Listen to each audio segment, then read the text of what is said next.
Joining us now for 5 insightful minutes is longtime friend of the show and partner and managing director at the A&M Consumer and Retail Group, Chad Lusk. Chad will be discussing with us the results of A&M CRG's most recent biannual Consumer Sentiment Survey report.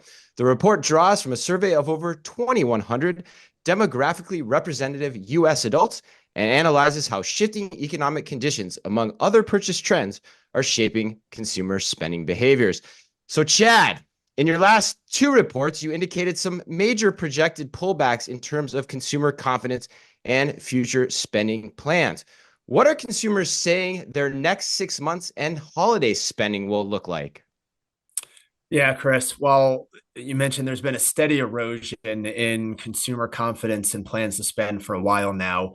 There was a major step change downward last holiday season, and that behavior is held. Only 29% of consumers plan to spend more over the coming 6 months. That's down 1,100 basis points from a low point this time last year.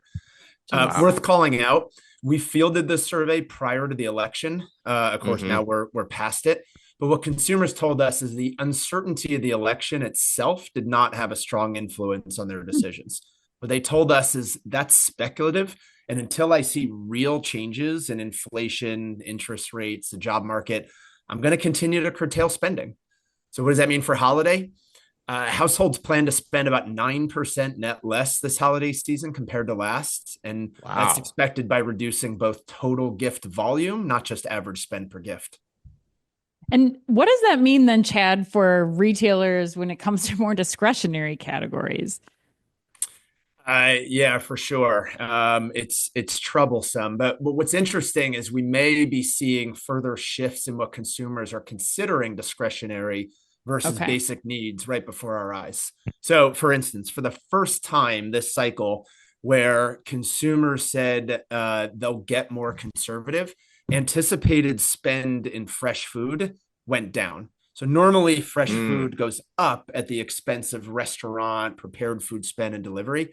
This time, fresh food interest went down in favor of dry packaged grocery. So the trade-offs are going one cut deeper for consumers. Wow.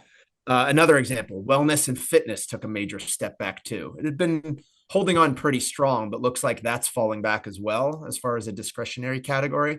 So it's a fine line households are straddling now. So we also ask consumers, if things do improve and you have additional income, where will you put it?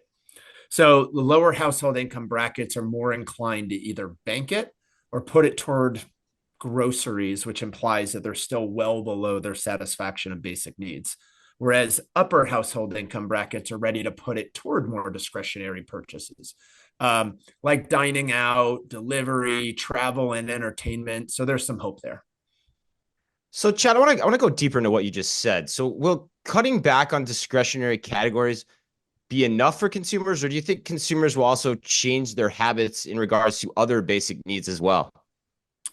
Yeah, so given the long-standing financial pressures we've been seeing, this cycle we went deeper with consumers on how they plan to cut back, and in particular against basic needs like groceries and others. So an interesting insight emerged here. So consumers are more likely to change their purchase behavior than their shopping behavior. So what does that mean? Consumers were 25 to 30% more likely to switch to a cheaper brand or product at the same store than switch to a different, i.e. less expensive retailer. So the fascinating point there is that consumers will exhibit more retail banner loyalty over product brand loyalty when deciding how to cut back. So that's encouraging for retailers and critical to ensure that they have a proper good, better, best merchandising strategy, including private label, with clear indications of that value on shelf. That's interesting, Chad. It makes me wonder, because last year we were talking about, especially around holiday, that this was going to be a much more digital forward holiday. Customers were going to be shopping online. Do you think that's going to be the case again, especially with the banner loyalty that you just mentioned? Yes, I do. And frankly, that'll probably never change. 38% are planning to shop even more online than in previous years. And there was already a 70% online versus in-store preference for holiday shopping last year. But that's for holiday. So listen, for the past 7 cycles we've done this report, nothing's really changed here, right? In-store is preferred by about 2/3 of consumer.